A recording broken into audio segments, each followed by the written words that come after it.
Welcome guys. Today we move to transformation of sentences for class 9th, 10th, 11th, 12th and for competitive exams like NDA, CDS, CGL, bank PO, UPSC and state PCS exams.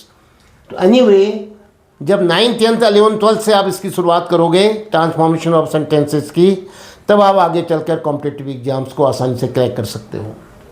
क्या होता है transformation of sentences? वाक्यों का रूपांतरण। To change the sentence without changing its meaning. वाक्य को बदलना बिना अर्थ बदले, वाक्य के स्ट्रक्चर में बदलाव लाना ट्रांसफॉर्मेशन ऑफ सेंटेंसेस कहलाता है। आज हम रूल नंबर 3 के अंतर्गत पढ़ेंगे interchanging assertive and interrogative sentences. साधारण और प्रश्नवाचक वाक्यों को एक दूसरे में बदलना। Exercise number 1, transform the following sentences into interrogative. आपको जो सेंटेंस दे रखे हैं ये असर्टिव है, ये स्टेटमेंट हैं, ये यस में भी हो सकते हैं, नो में भी, अफर्मेटिव भी हो सकते हैं, नेगेटिव भी। आपने इनको बनाना है इंट्रोगेटिव, प्रश्नवाचक। आपको रूल याद होगा, अगर असर्टिव सेंटेंस में नो या नॉट नहीं होता है, अर्थात वो सेंटेंस अफर्मेटिव अगर होता है तो उसका इंट्रोगेटिव नेगेटिव बनता है, उसमें नो या नॉट जरूर आता है। और अगर आपका असर्टिव सेंटेंस नेगेटिव है, उसमें नो आया है, नॉट आया है, नेवर आया है, नोबडी आया है, नो वन आया है। अगर आपका सेंटेंस नेगेटिव है, असर्टिव सेंटेंस अगर आपका क्या है, नेगेटिव है, उसमें no, not, nobody, no one, never ये शब्द आए हैं, तो क्या करोगे? उसका इंट्रोगेटिव में अफर्मेटिव बनेगा, उसका इंट्रोगेटिव यस में बनेगा, उसमें no, not, nobody, no one हट जाएगा। ये नो नॉट नहीं आएगा। कब? जब यहाँ नो नॉट आया रहेगा। ये सबसे इम्पोर्टेंट रूल है। और कहीं पर क्या होता है, एवरीबडी, एवरीवन ऐसे शब्द जब आते हैं तो इंट्रोगेटिव बनाते समय हम उनको हु में चेंज कर सकते हैं। किस में चेंज कर देंगे? हु में। बाकी अभ्यास से आप सीख सकते हो कि कुछ शब्दों में थोड़ा बहुत बदलाव आप कुछ एडिशन कर सकते हैं। Now we understand through the examples, through the first sentence. Sentence number 1, everybody hates a liar. हर कोई झूठे व्यक्ति से घृणा करता है। असर्टिव सेंटेंस है, स्टेटमेंट यस में है। Everybody hates a liar. देखो everybody आ गया पहले ही, everyone आया, everybody आया, तो हम इसको किस में चेंज करेंगे इंट्रोगेटिव बनाने के लिए? हु में। और यहाँ पर देखिए कहीं पर भी नो नॉट नहीं आया है, तो हमारा इंट्रोगेटिव किस में बनेगा? नो या नॉट में, नोबडी में। ठीक है, तो कैसे बनाओगे? हु डज नॉट हेट, क्योंकि हेट्स में छिपा है डू या डज, इंडेफिनिट का सेंटेंस है, प्रेजेंट इंडेफिनिट। तो who does not hate a liar.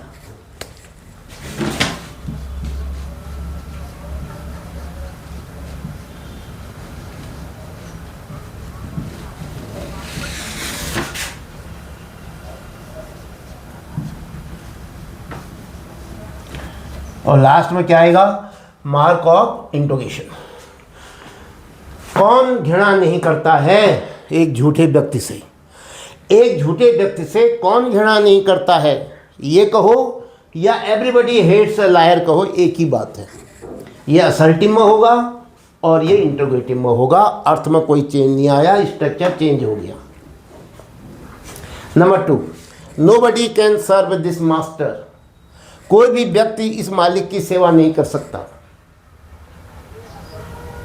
Nobody can serve this master. क्या कहा मैंने? कोई भी इसकी सेवा नहीं कर सकता। तो ये नोबडी का मतलब क्या हुआ? Everybody plus no, everyone plus no, everyone plus not, no everyone, everybody plus not. तो इसका मतलब इसमें नॉट आया हुआ है। नोबडी का सेंस ये होता है, तो वहाँ नॉट नहीं आएगा। तो हम इसमें कर देंगे किसको चेंज, इसमें अच्छा क्या रहेगा कि हम इसको हु में चेंज करेंगे। तो क्या बन जाएगा, who can serve this master, इस ऐसे मालिक की सेवा कौन कर सकता है। मेरे नाक भो शिकोड़ने से आपको अंदाज़ा लगा लिया कि कोई भी नहीं कर सकता, ये अर्थ हुआ इसका। कोई भी ऐसे मालिक की सेवा नहीं कर सकता या इस मालिक की सेवा नहीं कर सकता है, इसका अर्थ हुआ इंट्रोगेटिव में ऐसे मालिक की सेवा कौन कर सकता है, इस मालिक की सेवा कौन कर सकता है, अर्थात कोई नहीं कर सकता।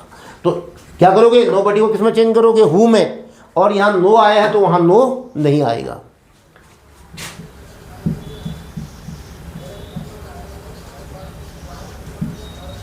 Who can serve this master, mark of interrogation, इस मालिक की सेवा कौन कर सकता है। असर्टिव में बनाओ, इस मालिक की सेवा कोई नहीं कर सकता, nobody can serve this master. दोनों का मतलब एक ही है, एक असर्टिव में है, एक इंटरोगेटिव में है। Next, money makes the mayor go, पैसा जो है घोड़े को चलाता है। क्या खाएगा, मालिक भूखा रहेगा, घोड़ा भी भूखा रहेगा। ये बहुत बड़ा अच्छा मुहावरा है। एक कोई पोएम हुआ करती थी, कभी राइम 15वीं सेंचुरी की है ये, तब ऐसी कविताएं लिखी जाती थी, है ना, कि आज इसको आप मैन के लिए भी कह सकते हो, अपने हमारे लिए भी कह सकते हो। मैं क्या कर रहा हूँ, वीडियो बना रहा हूँ, आपको इंग्लिश ऑनलाइन पढ़ा रहा हूँ। आप कहोगे शॉर्ट में मेरे लिए कटाक्ष कहोगे या सच्चाई कहोगे, मनी मेक्स मेयर गो। यहाँ पर मेयर कौन हो गया, मैं हो गया। आज लोग विदेशों में जा रहे हैं, यूएसए में जा रहे हैं, ऑस्ट्रेलिया जा रहे हैं, या कहिए कि अरब कंट्रीज में जा रहे हैं अपने देश की सुख सुविधाओं को छोड़कर। What for, only for good money, only for good pleasure, only for good facilities. तो क्या कहोगे उनके लिए, मनी मेक्स मेयर गो। तो यहाँ पर मेयर कौन हो गया, वे लोग जो अच्छे वेतन, उच्च सुविधाओं के लिए कहाँ जा रहे हैं, अपना देश छोड़कर बाहर जाते हैं। ऐसे ही आप किसी उसके लिए भी कह सकते हो, किसी जॉब के लिए कह सकते हो, किसी पर्सन के लिए कह सकते हो, भोजन के लिए कह सकते हो। क्या नहीं करता आदमी, खाने के लिए, भोजन के लिए, पेट के लिए क्या नहीं करता है। तो मनी मेक्स मेयर गो। अब यहाँ पर कहोगे देखो कहीं नॉट नहीं आया, नो नहीं आया है, तो यहाँ क्या आएगा, नो या नॉट आएगा क्वेश्चन में। मेक्स क्या है, प्रेजेंट इंडेफिनिट है ना, मेक प्लस डज, तो डज को आगे ले आओ। Does money not make the mayor go, क्या पैसा जो है, श्रम जो है, मेहनत जो है, आदमी जो है बाहर नहीं जाता है। तो क्या कहोगे, does money not make the mayor go. Does money not make the mayor go, क्या पैसा घोड़े को बाहर जाने के लिए बाध्य नहीं करता है। क्या खाएगा, भूखा रह जाएगा। Next, everybody knows Mahatma Gandhi, हर कोई महात्मा गांधी को जानता है। तो एवरीबडी किसमें बदलेगा, हु में, और यहाँ नोज आया है तो अब क्या हो जाएगा, डज नॉट नो, क्योंकि यहाँ नॉट नहीं आया तो यहाँ आएगा, अर्थ बैलेंस हो जाएगा। क्या बना, who does not know Mahatma Gandhi. Mark of interrogation देखो, नॉट आ गया। Next, is it no use crying over spilled milk, कोई फायदा नहीं है जब दूध गिर जाता है तो उस पर चिल्लाने से क्या फायदा, गिर गया तो गिर गया, कैसे उठाओगे उसको, फिर क्या यूज होगा उसका, बर्बाद हो गया। तो किसी चीज़ के खराब हो जाने पर कोई भी क्या बहस करने की से कोई फायदा नहीं होता। तो क्या कहोगे, यहाँ नो आया है तो अब नो नहीं आएगा, अब नो नहीं आएगा। तो इट इज़ नो यूज का होगा व्हाट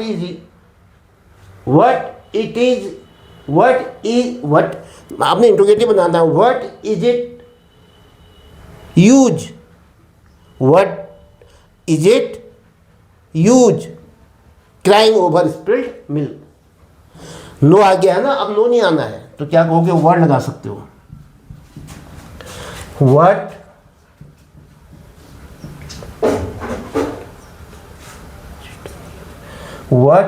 क्या फायदा है, what is it use crying, बस नो नॉट नहीं आएगा, over spilled milk. What is it use, क्या फायदा है दूध गिर गया उस पर बहस करने से। Next, the sun rises in the east, है ना, तो क्या कहोगे, डज, राइजेज का मतलब उगता है, तो यहां पर छिपा है डू या डज, तो does the sun not rise in the east, not आएगा, does the sun not rise in the east, the sun not rise in the east, क्या सूरज पूर्व में नहीं उगता है। The earth moves round the sun, वही आएगा मूव्स, ये वर्ब को देखो इसमें डू या डज छिपा रहता है। डज द अर्थ नॉट, क्योंकि यहां नॉट नहीं आया तो नॉट जरूर लगाओगे, अब यहां नॉट आएगा, does the earth not move around the sun, और क्वेश्चन मार्क, क्या पृथ्वी सूर्य का चक्कर नहीं काटती है, इसका मतलब है पृथ्वी सूर्य का चक्कर काटती है। दोनों का अर्थ एक ही है, एक इंट्रोगेटिव में है, एक असर्टिव में। Nobody knows where he is, nobody का क्या होगा, हु, यहाँ नो आया है तो यहाँ नो नहीं आएगा, who knows where he is, कौन जानता है वो कहाँ है।